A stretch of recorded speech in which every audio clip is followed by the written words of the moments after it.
ओम नमो भगवते वासुदेवाय नमो नमः। जय श्री कृष्णा। ओम नमः शिवाय। आप सभी को सनातन धर्मसार चैनल की तरफ से कार्तिक मास की अत्यंत हार्दिक शुभकामनाएं।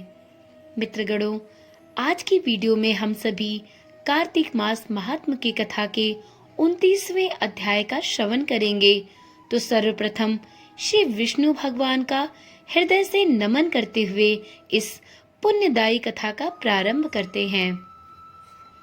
प्रभु कृपा से सुना रही सुंदर शब्द सजाए, कार्तिक मास महात्म का यह है 29वां अध्याय।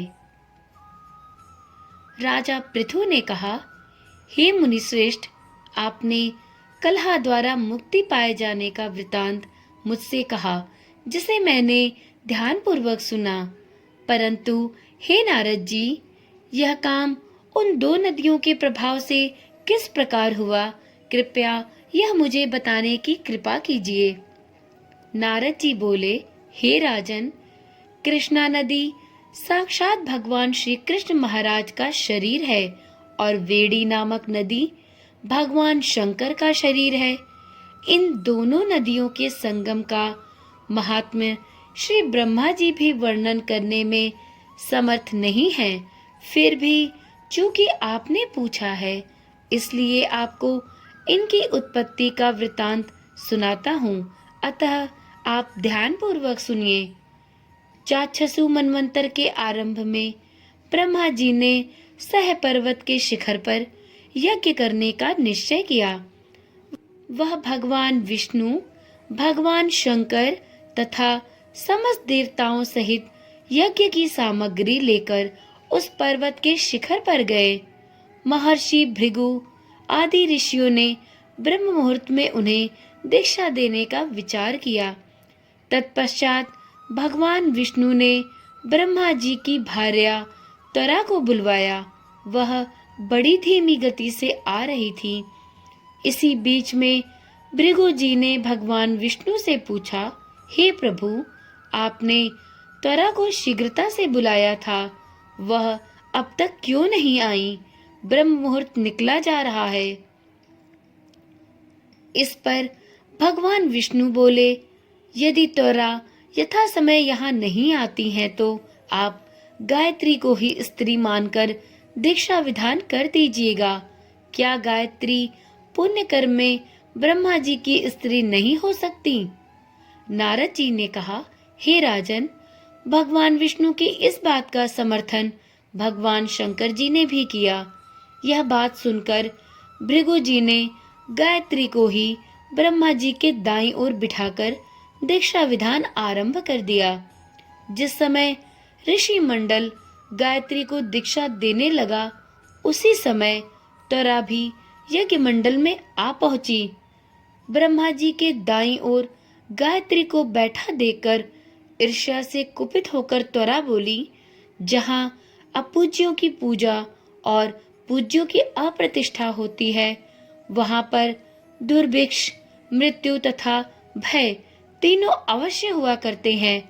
यह गायत्री ब्रह्मा जी की दाईं ओर मेरे स्थान पर विराजमान हुई है, इसलिए यह अदृश्य बहने वाली नदी होगी। आप सभी देवताओं ने बिना विचारे इसे मेरे स्थान पर बिठाया है, इसलिए आप सभी जड़ रूप नदियां होंगे।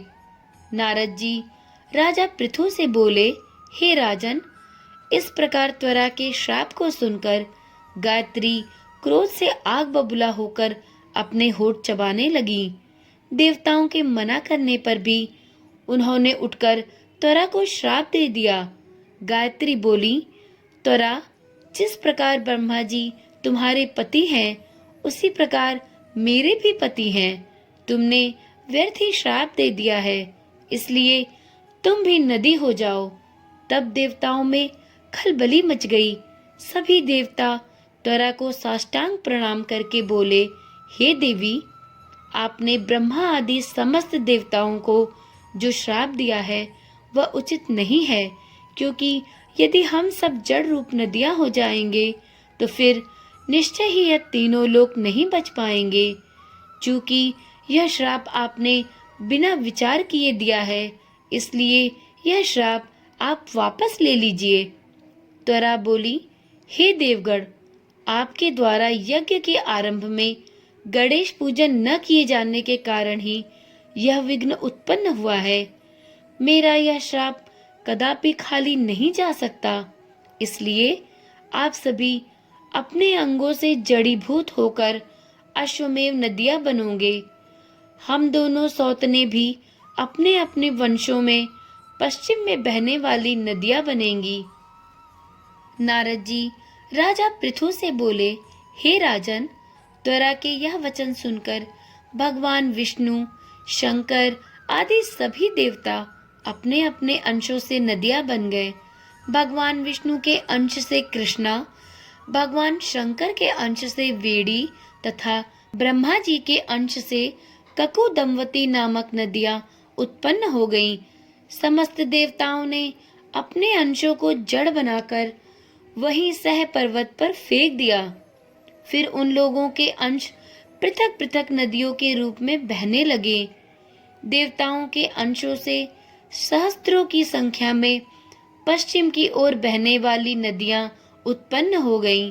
गायत्री और त्वरा दोनों पश्चिम की ओर बहने वाली नदियां होकर एक साथ बहने लगी। उन दोनों का नाम सावित्री पड़ा। ब्रह्मा जी ने यज्ञ स्थान पर भगवान विष्णु तथा भगवान शंकर की स्थापना की। दोनों देवता महाबल तथा अतिबल के नाम से प्रसिद्ध हुए।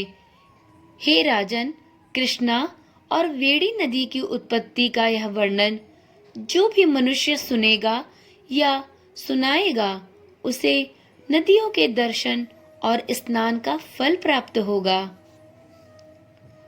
कार्तिक मास महात्म की कथा का 29वां अध्याय संपूर्ण हुआ। तो एक बार प्रेम से बोलिए, श्री विष्णु भगवान की जय, श्री नंद गोपाल की जय।